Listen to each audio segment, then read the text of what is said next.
why don't we start by talking a little bit about emotional intelligence Okay. and high performance, and because I think people underestimate the need to have that emotional intelligence and that headset to persist.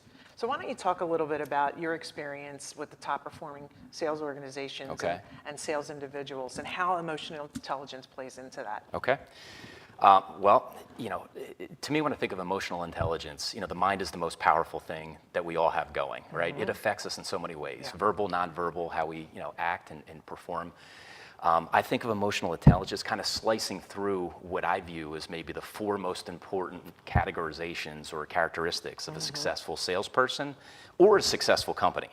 So it doesn't stand by itself, emotional intelligence, but emotional intelligence has a role in each of these four other areas. So the first one, to me, it starts with the drive, okay? I don't want to be a part of a company that isn't excited about something. What are they passionate about? What are they motivated by? Is it profits or is it about some altruistic objective? But the company needs to be passionate, as does the individual salesperson. They've got to be driven on their own. They have to be personable and the ability to relate. So maybe this one out of the four is more tied to emotional intelligence, but you've got to be able to understand a spectrum of people that think in different ways and understand what are they motivated by, what are they concerned about, and you need to be able to understand your own emotions and how to control them and bring the two together in an effective interaction.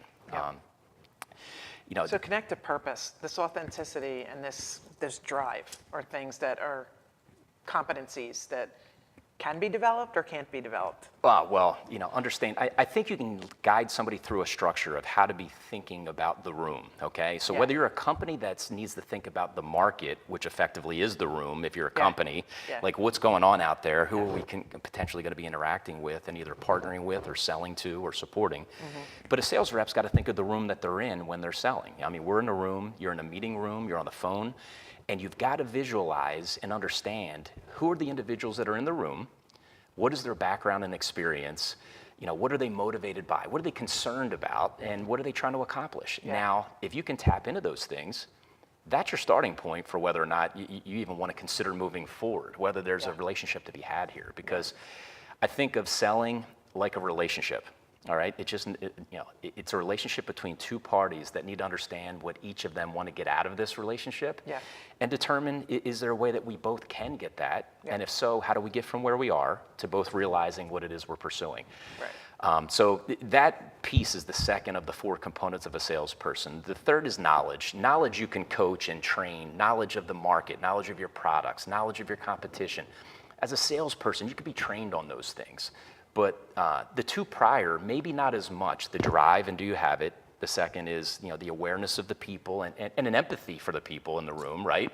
Do you want to help them in the first place, or are you just there to serve your own purposes? That's key. It's selling with empathy. It's the secret sauce now, I think. The rise of the empath.